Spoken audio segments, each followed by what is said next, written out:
امام اعظم ابو حنیفہ رضی اللہ تعالیٰ عنہ فرماتے ہیں کہ اگر جنگ چھڑ جائے گی تو اس صورت کے اندر پھر نماز نہیں پڑھی جائے گی، پڑھے گا تو فاسد ہوگی۔ اس کی دلیل کیا ہے کہ نبی کریم صلی اللہ تعالیٰ علیہ وسلم کی سیرت میں ہمیں یہ پہلو ملتا ہے کہ نبی کریم صلی اللہ علیہ وسلم کی بھی 4 نمازیں قضا ہوئیں، یعنی حضور علیہ السلام نے بھی قضا نماز کو کس طرح ادا فرمائی، یہ بھی حضور کی سیرت میں ایک پہلو ہے تاکہ امت کی اگر قضا ہو جائے تو کس طرح ادا کرے۔ وہ موقع تھا غزوہ خندق کا، خندق کھود رہے تھے اور فوراً قریب ہی تھے کفار کے جو حملہ کرنے والے تھے، تو نبی کریم صلی اللہ علیہ وسلم اور تمام صحابہ کرام رضوان اللہ علیہ مجمعین جو ہے وہ خندق کھودنے مصروف رہے۔ دن ایک ہی تھا یا پھر چند ہی ایام تھے جس کے اندر وہ خندق کھودنی تھی، دشمن قریب تھا، تو حضور علیہ السلام کی ظہر، عصر، مغرب، عشاء یہ 4 نمازیں قضا ہو گئی۔ جب 4 نمازیں قضا ہوئی، کسی کے اندر کم نمازوں کا بھی ہے لیکن زیادہ تر روایت 4 نمازوں کی ہے، تو نبی کریم علیہ السلام کی ایک روایت میں آتا ہے عصر کی نماز قضا ہوئی صرف، تو نبی کریم علیہ السلام نے فرمایا اللہ ان کے پیٹوں کو آگ سے بھر دے، ان کے گھروں کو آگ سے بھر دے جن کی وجہ سے ہماری یہ نمازیں قضا ہوئی ہیں۔ اور نبی کریم صلی اللہ علیہ وسلم نے پھر ان 4 نمازوں کو قضا کیا اور ترتیب وار پڑھا، یعنی پہلے ظہر، پھر عصر، پھر مغرب، پھر عشاء۔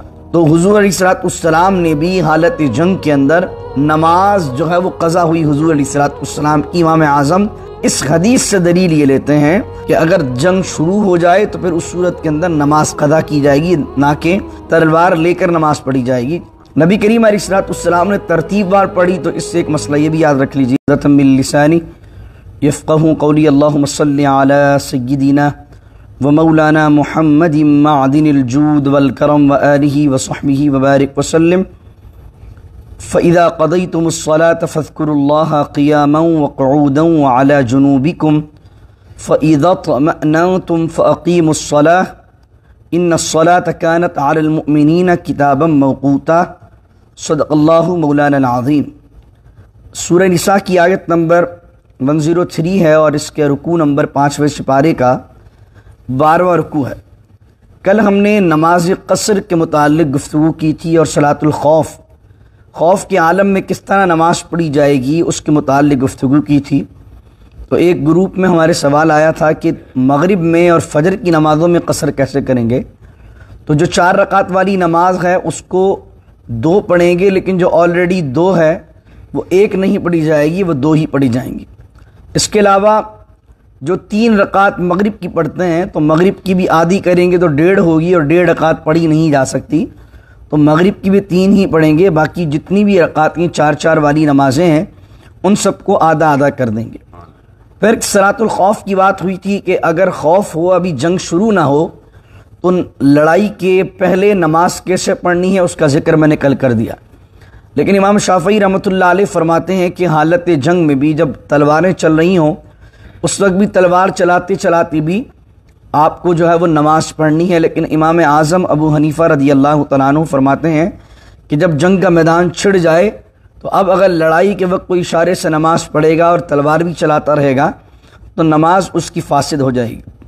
دوران جنگ نماز کیسے پڑھنی ہے؟ تو اللہ رب العزت نے فرمایا، سورہ بقرہ میں ہم پڑھ کے آئے تھے، حافظوا علی الصلاۃ والصلوات الوسطی وقوموا للہ قانتین، اور حفاظت کرو نمازوں کی اور خاص طور پر بیچ والی نماز کی اور اللہ کی بارگاہ میں ادب کے ساتھ کھڑے ہو۔ پھر فرمایا تو فَإِذَا خِفْتُمْ، اور اگر تمہیں خوف ہو تو فَرِجَالًا أَوْ رُكْبَانًا، تو پیدل چلتے چلتے بھی نماز پڑھ سکتے ہو، أَوْ رُكْبَانًا، اور تم سواری پر سوار ہو کر بھی نماز پڑھ سکتے ہو۔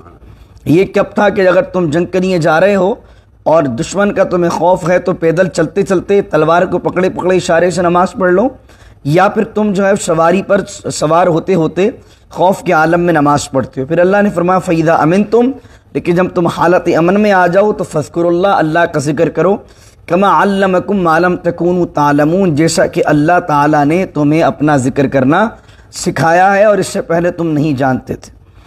امام اعظم ابو حنیفہ رضی اللہ تعالیٰ عنہ فرماتے ہیں کہ اگر جنگ چھڑ جائے گی تو اس صورت کے اندر پھر نماز نہیں پڑھی جائے گی، پڑھے گا تو فاسد ہوگی۔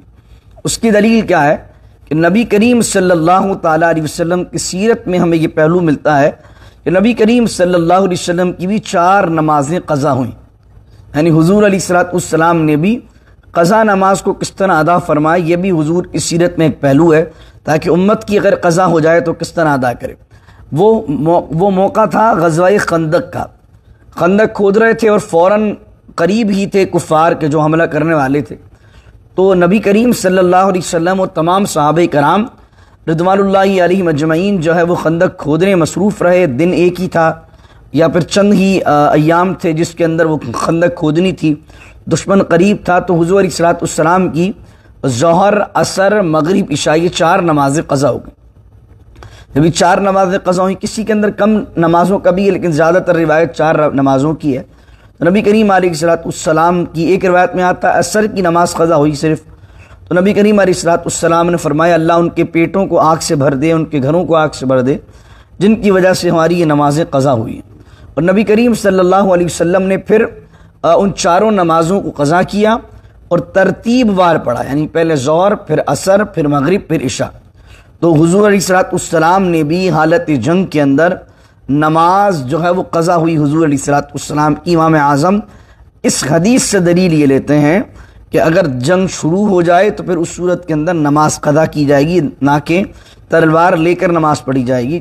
لیکن وہ جو لڑائی سے پہلے کی بات تھی جس میں صرف خوف ہے تو وہ نماز کا ذکر میں کل کر چکا ہوں۔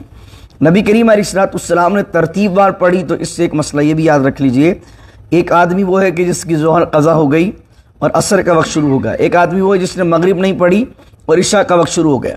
تو لوگ سوال کرتے ہیں کہ میں پہلے اپنی وہ قضا نماز پڑھوں مغرب کی پھر عشاء پڑھوں، یا پہلے عشاء پڑھوں بعد میں مغرب پڑھوں؟ نبی کریم علیہ الصلوۃ والسلام نے تو 4 نمازیں ترتیب کے ساتھ پڑھی، پہلے ظہر، پھر عصر، پھر مغرب، پھر عشاء۔ تو اس سے علماء نے مسئلہ لکھا کہ ایک شخص ہوتا ہے جس کو کہتے ہیں صاحب ترتیب۔ صاحب ترتیب اس شخص کو کہتے ہیں جس کی زندگی میں کوئی نماز قضا نہیں ہوئی۔ اب اگر اس شخص کی کوئی نماز قضا ہو جائے خدا نخواستہ، تو اس شخص پر یہ لازم ہے کہ پہلے وہ نماز وہ ادا کرے جو قضا ہوئی ہے، اور اس کے بعد جس نماز کا وقت ہے پھر وہ ادا کرے۔ اور ایک شخص صاحب ترتیب نہیں ہے، اس کی زندگی میں کئی نمازیں قضا ہوئی ہیں، تو وہ صاحب ترتیب نہیں ہے، تو اس وجہ سے اس پر یہ لازم ہے کہ جس نماز کا وقت ہو گیا، جو نکل گئی وہ نکل گئی، جو نماز کا وقت ہو چکا ہے اب پہلے وہ فرض ادا کرے، اس کے بعد پھر جو ہے وہ قضا جو ہوئی ہے اگر مکروہ وقت نہ ہو تو وہ ادا کرے۔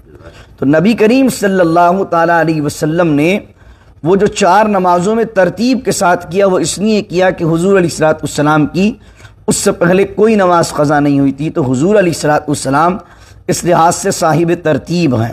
تو اس امت میں بھی اللہ کرے ہماری اولادوں کو اللہ ایسا نمازی بنائے کہ ان کی کوئی نماز قضا نہ ہو، تو پھر وہ صاحب ترتیب ہوں گے، اور اگر ان کی کوئی نماز قضا ہوگی تو پہلے وہ قضا واری پڑھیں گے۔ پھر فرمایا فَإِذَا قَضَيْتُمُ الصَّلَاةَ، اور جب تم نماز سے فارغ ہو جاؤ، فَاذْكُرُوا اللَّهَ، تو اللہ کا ذکر کرو، قیاماً کھڑے ہوئے، وقعوداً بیٹھے ہوئے، وعلی جنوبکم، اور اپنے پہلو بدلتے ہوئے، یعنی کروٹیں بدلتے ہوئے بھی راتوں میں اللہ کا ذکر کرو۔ مفسرین نے اس آیت سے یہ معنی بھی لکھے ہیں کہ نماز کے بعد ذکر کرنا یہ افضل طریقہ ہے۔ اللہ نے کیا فرمایا فَإِذَا قَضَيْتُمُ الصَّلَاةَ، اور جب تم نماز سے فارغ ہو جاؤ، فَاذْكُرُوا اللَّهَ، اللہ کا ذکر کرو۔ اب بخاری شریف میں بھی اور مسلم شریف میں بھی احادیث موجود ہیں کہ مغیرہ بن شعبہ رضی اللہ عنہ کہتے ہیں کہ حضور علیہ الصلوۃ والسلام جیسے ہی نماز ختم ہوتی تھی تو حضور فرماتے تھے لا الہ الا اللہ وحدہ لا شریک لہ لہ الملک ولہ الحمد وہو علی کل شیء قدیر اللہم لا مانع لما اعطیت ولا معطی لما منعت ولا ينفع ذا الجد منک الجد۔ حضور یہ پورا جو ہے وہ کلمات پڑھا کرتے تھے کہ اے اللہ تیرے سوا کوئی معبود نہیں ہے، تیری بادشاہی ہے، تیرے لیے ہی حمد ہے، اور تو ہی ہر چیز پر قادر ہے، اور اے اللہ جسے تو دے اسے کوئی روکنے والا نہیں، اور جس سے تو روک لے اسے کوئی دینے والا نہیں، اللہ اکبر۔ اور کسی دولت مند کی دولت اس کو تیرے بغیر فائدہ نہیں دے سکتی۔ تو یہ کلمات حضور پڑھا کرتے تھے۔ ایک روایت کے اندر ایک اور صحابی کہتے ہیں، مسلم شریف کی روایت ہے کہ حضور علیہ الصلوۃ والسلام ہر نماز کے بعد باواز بلند پڑھتے لا الہ الا اللہ وحدہ لا شریک لہ لہ الملک ولہ الحمد وہو علی کل شیء قدیر ولا حول ولا قوۃ الا باللہ العلی العظیم۔ یہ کلمات پڑھا کرتے تھے۔ ایک اور بخاری شریف میں روایت ہے کتاب الاذان میں، عبداللہ ابن عباس رضی اللہ عنہما فرماتے ہیں کہ میرا گھر مسجد نبوی کے قریب تھا، اور حضور صلی اللہ علیہ وسلم کے دور میں یہ معمول تھا کہ حضور جیسے ہی نماز کو ختم کرتے تو تمام صحابہ بآواز بلند ذکر کرتے تھے اور اس ذکر کی آواز میرے گھر تک آتی تھی. تو یہ صحابہ کا معمول تھا. تو آپ یہ جو دیکھتے ہیں کہ ہم نماز کے بعد کلمہ پڑھتے ہیں تو وہ اس لیے پڑھتے ہیں تاکہ اس سنت کو ہم زندہ کریں، ذکر کی سنت کو زندہ کریں. اور قرآن میں بھی حکم کیا کیا؟ فَإِذَا قَضَيْتُمُ الصَّلَاةَ، جب تم نماز ختم کر لو، فَاذْكُرُوا اللَّهَ قِيَامًا وَقُعُودًا، تو اللہ کا ذکر کرو. لیکن حضور علیہ السلام سے یہ کلمات ثابت ہیں. ہم جو کلمہ طیبہ پڑھتے ہیں یہ کلمہ ثابت نہیں ہے. یہ کلمہ طیبہ اس لیے پڑھتے ہیں کہ کلمہ طیبہ بھی اللہ کا ذکر ہے. اور ایک عام آدمی کو جو دیگر نمازی ہیں ان کو بھی وہ اتنی بڑی کلمات یاد نہیں ہوتے کہ وہ اللہم لا مانع اللہم لما اعطیت اللہم لا مانع لما اعطیت ولا معطی لما منعت ولا ينفع ذا الجد منک الجد. اب یہ کلمات حضور علیہ السلام بآواز بلند پڑھا کرتے تھے. تو اب ہر شخص کو یاد نہیں ہوتے، روزانہ نئے نئے نمازی چینج ہو رہے ہوتے ہیں. تو ہم کہتے ہیں کہ کم از کم سنت پر عمل ہو جائے ذکر کی. تو ایک ایسا کلمہ پڑھو، ایک ایسا ذکر کر لیتے ہیں جو تمام لوگوں کو آتا ہو تاکہ تمام لوگ اس ذکر میں شامل ہو جائیں. تو ہمارا کلمہ پڑھنے کی ریزن یہ ہے، کوئی یہ سمجھے کہ فلاں مسجد میں گیا ہوں وہاں تو نہیں ہوتا، یہ صرف اسی مسجد کا خاصہ ہے. اس مسجد کے خاصہ نہیں بلکہ یہ حضور علیہ السلام کے دور کا معمول ہے. اب دیگر لوگ نہیں کرتے یا دیگر لوگ کرتے ہوں گے تو وہ کیا کرتے ہوں گے کہ وہ انڈیویجولی پڑھتے ہوں گے یا وہ چیزیں پڑھتے ہوں گے. کوئی استغفار پڑھ لیتا ہے، کوئی یہ کلمات پڑھ لیتا ہے. یعنی احادیث میں نماز کے بعد مختلف اذکار آئیں کہ حضور نے یہ بھی پڑھا، حضور نے یہ بھی پڑھا، حضور نے یہ بھی پڑھا. تو ہو سکتا ہے کوئی استغفار پڑھتا ہو سکتا ہے کوئی اور کام کرتا ہو. ہم کلمہ اس لیے پڑھتے ہیں تاکہ اکیلے ہم نہ پڑھیں بلکہ لوگوں کو بھی ترغیب ہو، تاکہ لوگوں کا ذہن بنے کہ نماز کے بعد ذکر و اذکار کرنا چاہیے. پھر فرمایا کہ کس طرح ذکر کرنا ہے. ذکر کی دو قسمیں، ایک ذکر قلبی ہوتا ہے، ایک ذکر جہری ہوتا ہے. قلبی ذکر تو یہ ہے کہ اللہ کی نشانیوں میں آدمی غور کرے اور اس کی توحید کی گواہی دے. اور جہری ذکر اس کو کہتے ہیں کہ آدمی اللہ کا ذکر بآواز بلند زبان سے تسبیح، تقدیس اور تحلیل کرے. پھر اللہ نے فرمایا فَإِذَا اطْمَأْنَنْتُمْ فَأَقِیمُوا الصَّلَاةَ، اور جب تم امن میں آ جاؤ تو پھر نماز کو قائم کرو جیسا کہ تمہیں اللہ نے نماز کا حکم دیا. فَأَقِیمُوا الصَّلَاةَ، نماز کو قائم کرو. یہ لفظ بتا رہا ہے کہ اس سے پہلے بھی آدمی صلاۃ الخوف میں نماز پڑھ رہا تھا، لیکن اللہ فرما رہا فَإِذَا اطْمَأْنَنْتُمْ، وہ نماز تھی وہ حالت امن کی نماز نہیں تھی، حالت خوف کی نماز تھی. فَأَقِیمُوا الصَّلَاةَ، اب نماز کو اس طرح قائم کرو جیسا کہ تم عام حالت میں نماز قائم کرتے ہو. اب جو آیت کا آخری جز آ رہا ہے، یہ جز اکثر آپ دیکھیں گے مساجد میں جو ٹائمنگ لکھی ہوتی ہے نماز کی یا ٹائمرز جو لگے ہوتے ہیں ان پر یہ آیت لکھی ہوتی ہے ان الصلاۃ کانت علی المؤمنین کتابا موقوتا. یہ بڑی فیمس آیت ہے. اور بے شک نماز مومنوں پر فرض کی گئی ہے کتابا موقوتا، مقررہ وقتوں پر، معین وقتوں پر، سلیکٹڈ ٹائم کے اندر، پرٹیکولر ٹائم کے اندر اللہ نے نمازوں کے اوقات کو مرتب کیا. اللہ اکبر. یعنی آدمی اگر عشاء کے وقت کے اندر فجر پڑھ لے گا تو نماز نہیں ہوگی، اگر ظہر کے وقت کے اندر عشاء پڑھ لے گا تو نماز نہیں ہوگی. تو نماز، ہر نماز کا ایک ٹائم ہے. اس لیے نماز کی شرط میں سے ایک یہ ہے وقت. ایک آدمی چاہے کہ میں رات پورے دن بیزی ہوں، فجر کے اندر ہی 5 نمازیں پڑھ ڈالوں تاکہ پورے دن فارغ ہو جاؤں، تو نہیں پڑھ سکتا. کیونکہ ان الصلاۃ کانت علی المؤمنین کتابا موقوتا، کہ بے شک اللہ تعالی نے مومنوں پر نماز فرض کی ہے اور وہ مقررہ وقتوں میں فرض کی ہے. اب یہاں پر کیا ہے، ایک حدیث ملتی ہے کہ جبرائیل امین علیہ السلام آئے حضور کے پاس اور انہوں نے پہلے دن حضور کو 5 نمازیں پڑھائیں اول وقت میں. اگلے دن پھر جبرائیل آئے اور جبرائیل نے پھر نماز پڑھائی 5 نمازیں، ہر نماز کے آخری وقت میں. اور پھر حضور کو کہنے لگے یا رسول اللہ، جو کل میں نماز جس وقت میں پڑھا کر گیا تھا اول وقت میں، اور جو آج میں پڑھا کے گیا ہوں آخری وقت میں، اس کے شروع سے اور آخر تک کے وقت کے اندر ہر نماز کا وقت ہے. یعنی اول وقت بھی بتا دیا جبرائیل نے اور آخری وقت بھی بتا دیا. فرمایا درمیان میں جتنا بھی عرصہ ہے، ڈسٹینس ہے، ڈیوریشن ہے، فرمایا یہ تمام کے تمام جو ہے ایک نماز کا وقت ہے. عصر کے اندر اختلاف پایا جاتا ہے فقہا کے اندر. آپ دیکھتے ہیں دیگر مساجد کے اندر جہاں پر جو ہے وہ شوافی یا حنابلہ یا اس طرح کے جو لوگ جن مسجدوں کے معاملات چلاتے ہیں، وہاں عصر کی نماز کا وقت جلدی شروع ہو جاتا ہے. اور جو احناف جس مسجدوں کے اندر ہیں آپ دیکھتے ہیں وہاں عصر کی نماز دیر سے ہوتی ہے، جیسے ہمارے ہاں بھی دیر سے ہوتی ہے. اور دیگر مساجد کے اندر بھی آپ دیکھتے ہیں قریب میں وہ بھی دیر سے ہوتی ہے. ہماری جو ایک قریب میں مسجد ہے وہاں جلدی ہوتی ہے. آدمی کنفیوز ہوتا ہے کہ عصر کی نماز کے ایکچول وقت ہے کیا. تو عصر کی نماز کے حوالے سے یاد رکھیں اصول کیا ہے عصر کی نماز کو جاننے کا، کہ عصر کی نماز کے وقت ہوتا کب ہے.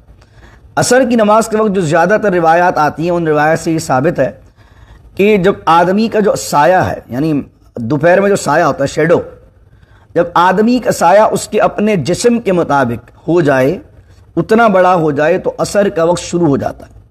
امام شافعی رحمۃ اللہ علیہ بھی اس کے قائل ہیں، امام مالک رحمۃ اللہ علیہ بھی اس کے قائل ہیں، امام احمد بن حنبل رحمۃ اللہ علیہ بھی اس کے قائل ہیں، اور احناف میں سے بھی، حنفیوں میں سے بھی کئی بزرگ اس قول کے قائل ہیں، جیسے امام اعظم کے دو شاگرد ہیں، بڑا مشہور نام ہے ان کا، صاحبین ان کو کہتے ہیں، امام ابی یوسف اور امام محمد.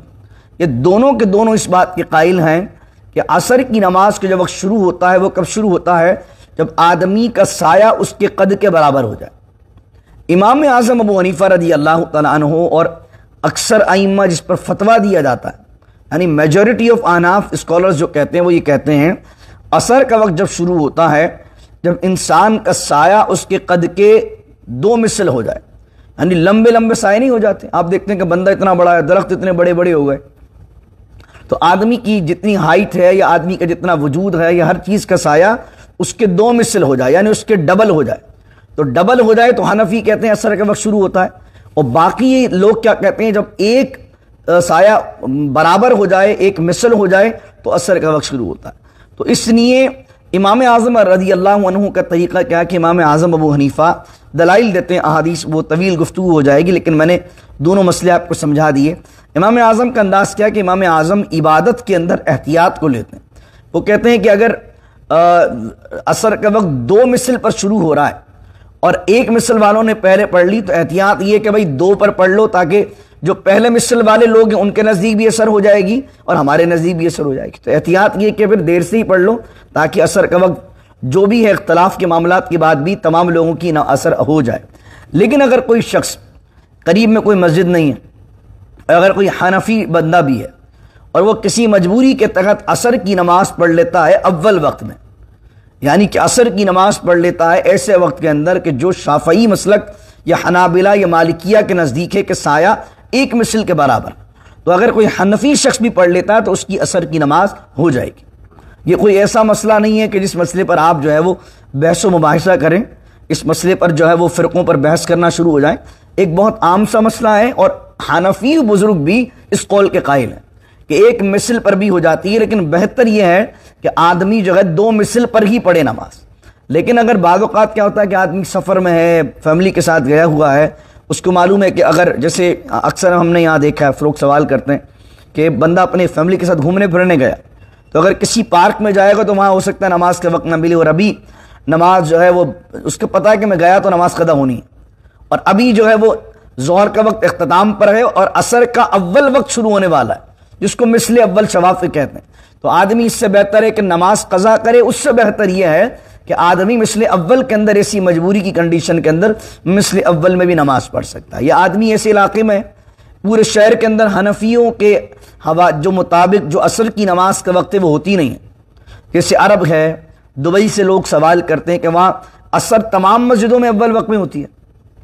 تو لوگ سوال کرتے ہیں حضور ہم ایسی جگہ پر ہیں کہ جہاں پر کسی مسجد کے اندر بھی، میں حنفی ہوں، امام اعظم کی ریسرچ کو فالو کرتا ہوں، لیکن میں جس علاقے میں رہتا ہوں وہاں پر کیا ہے کہ وہاں پر جب بھی مسجد جانا ہوتا ہے تو مثل اول میں نماز ہو رہی ہوتی ہے. تو کیا میں نماز پڑھ سکتا ہوں؟ تو ہم اس کو کہتے ہیں کہ بہتر یہ ہے کہ تم جو ہے وہ مثل دوم میں پڑھو، یعنی مثل 2 مثل میں پڑھو، لیکن اگر مثل اول میں بھی پڑھ لی تو نماز ہو جائے گی. تو یہ میں نے دونوں موقف آپ کے سامنے بیان کر دیے. تو حنفی بھی کچھ ریسرچرز جو ہیں، جو ائمہ ہیں، وہ مثل اول کے بھی قائل ہیں. تو اس طرح سفر کے اندر بعض اوقات نوعیت ایسی آ جاتی ہے کہ آدمی کو مثل اول کے اندر بھی پڑھ لینا چاہیے، کیونکہ پھر دیگر صورتوں کے اندر نماز قضا ہو جاتی ہے آدمی کی. پھر آگے فرمایا فَإِذَا اطْمَأْنَنْتُمْ فَأَقِيمُوا الصَّلَاةَ إِنَّ الصَّلَاةَ كَانَتْ عَلَى الْمُؤْمِنِينَ كِتَابًا مَوْقُوتًا. ایک اور جو میں نے کل بات بیان کی تھی، دوسرا مسئلہ ہے نمازوں کو جمع کرنے کا. امام شافعی، امام مالک، امام احمد بن حنبل، یہ تینوں ائمہ اس بات پر متفق ہیں کہ سفر کے اندر دو نمازیں جمع کی جا سکتی ہیں، تینوں ایما۔ اور کس طرح جمع کی جا سکتی ہیں کہ ظہر کے وقت میں ظہر پڑھنا اور ظہر کے وقت میں ہی عصر پڑھ لینا، مغرب کے وقت میں مغرب پڑھنا اور مغرب کے وقت میں ہی عشاء پڑھ لینا۔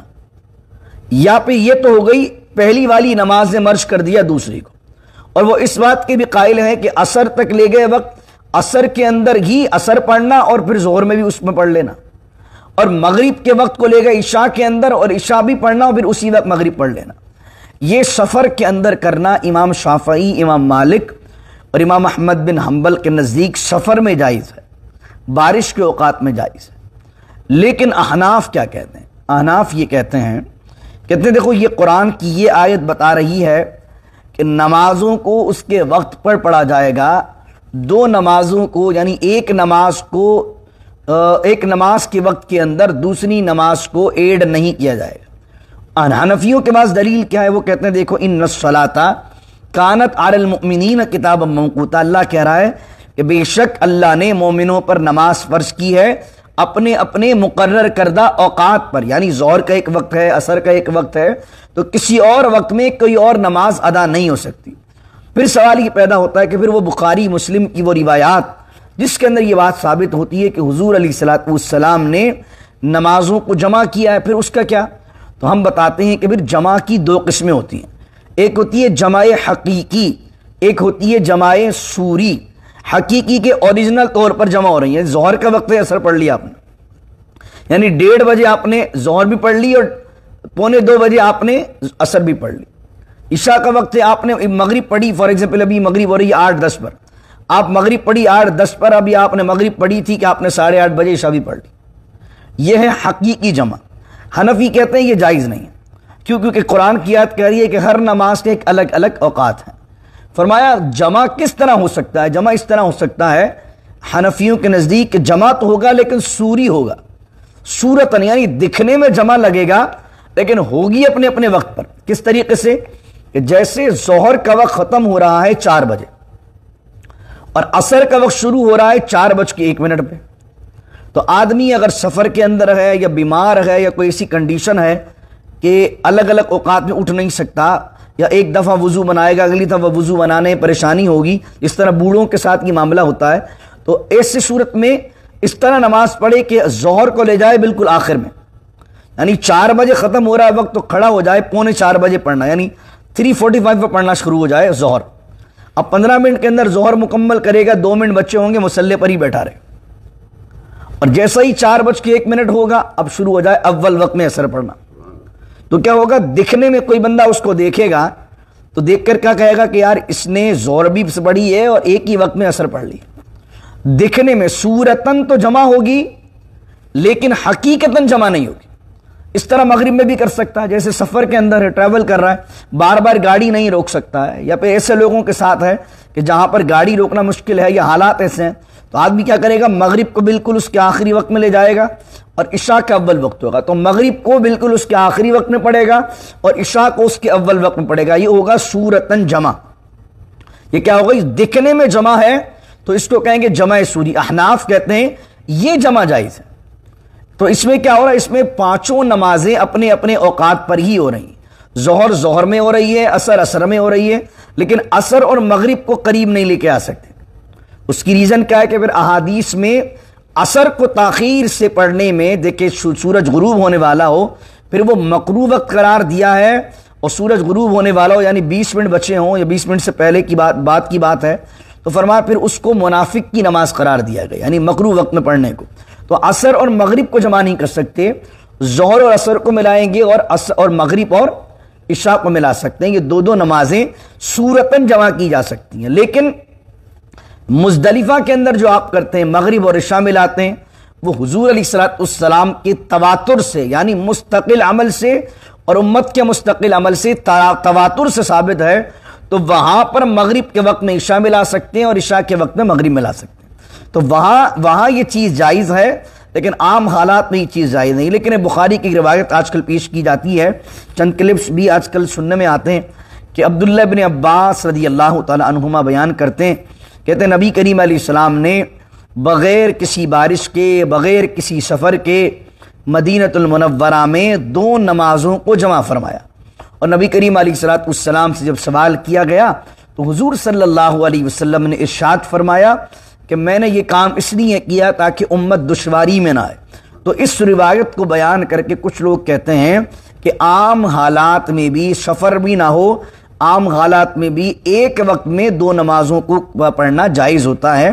حالانکہ اس روایت پر نہ امام شافعی کا مذہب ہے، نہ امام مالک کا مذہب ہے، نہ امام احمد بن حنبل کا مسلک ہے۔ وہ تینوں بھی یہ کہتے ہیں کہ سفر میں جمع کر سکتے ہیں، عام حالت میں شہر کے اندر جمع نہیں کر سکتے۔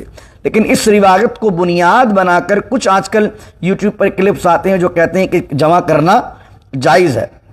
اس کے علاوہ جب آپ کی کسی شیعہ سے بات ہوتی ہے تو شیعہ بھی یقیناً ان کے ہاں ظہرین ہے، مغربین ہے اور فجر ہے، یعنی وہ ظہرین پڑھتے ہیں، مغربین پڑھتے ہیں اور فجر پڑھتے ہیں، یعنی دکھنے میں وہ 3 نمازیں ہوتی ہیں لیکن وہ 3 نہیں ہوتی تو ان کے ہاں بھی 5 ہی ہیں، لیکن وہ ظہرین پڑھتے ہیں کس طریقے سے؟ ظہر اثر ملا کے، مغربین پڑھتے ہیں مغرب عشاء ملا کے، تو ان کے ہاں دکھنے میں فجر ہوئی، پھر ظہرین ہوئی، پھر مغربین ہوئی۔ جب ہم ان سے بات کرتے ہیں تو پھر وہ یہی روایت بخاری میں جو لکھی ہوئی ہے، مسلم میں جو لکھی ہوئی ہے وہ پیش کرتے ہیں۔ تو ہم ان کو کہتے ہیں کہ امام ترمذی نے بھی اس روایت کو لے کر آئے ہیں جو عبداللہ ابن عباس کی روایت میں نے بیان کی ہے۔ امام ترمذی نے لکھا کہ میں نے اپنی ترمذی میں ان تمام روایات کو نقل کیا ہے جن روایات پر امت کا عمل تھا سوائے 2 روایتوں کے۔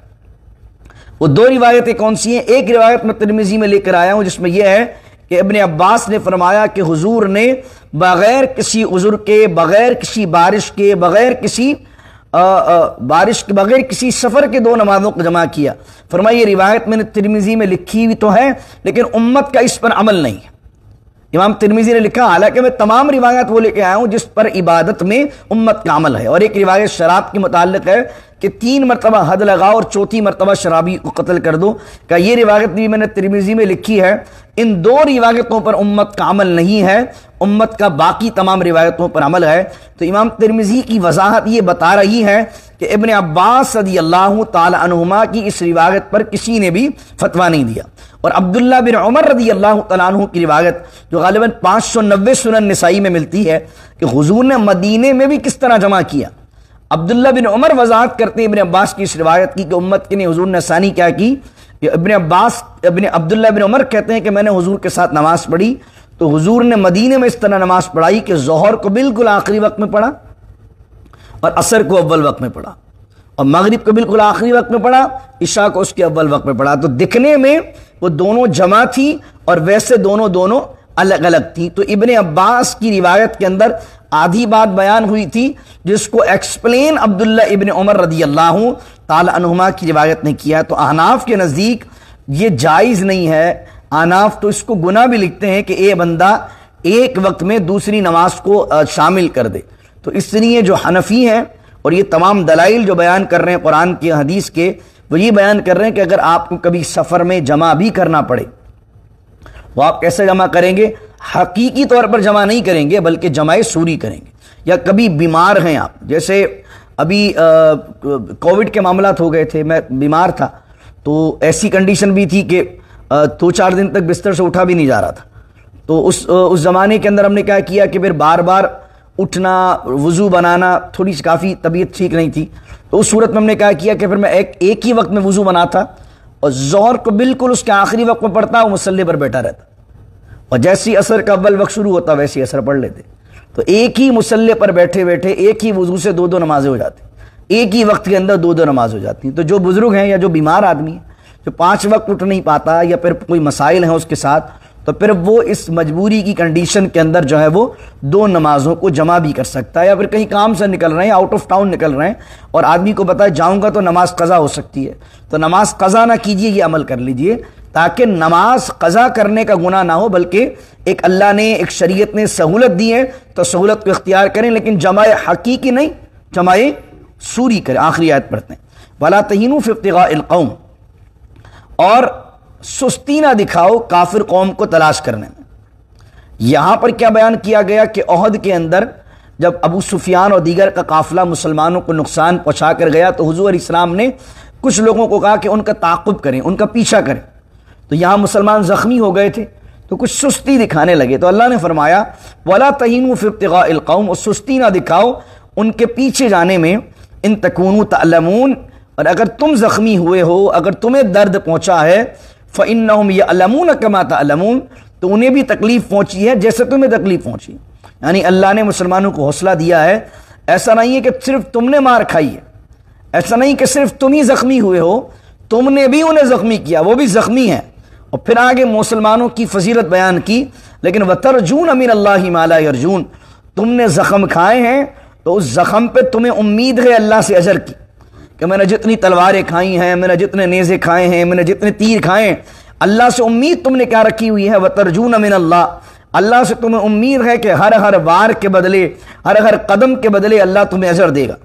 لیکن وہ جو زخمی ہوئے ہیں مَا لَا يَرْجُونَ، ان کے زخم تو پھر زخم ہیں، وہ جو صرف تکلیف ہی دیں گے، انہیں پھر اللہ کی بارگاہ سے کوئی امید نہیں ہے کہ انہیں اس کفر پر لڑنے پر اللہ کوئی اجر دے گا، بلکہ ان کے لیے تو اللہ نے عذاب تیار کیا ہوا ہے۔ وَكَانَ اللَّهُ عَلِيمًا حَكِيمًا، اور اللہ تعالیٰ جاننے والا ہے اور مہربان ہے۔ اس طریقے سے یہ 12واں رکوع بحمداللہ مکمل ہو جاتا ہے۔ تو آج ہم نے عصر کی نماز کا مسئلہ سیکھا، اور آج ہم نے 2 نمازوں کو جمع کرنے کے حوالے سے گفتگو سیکھی۔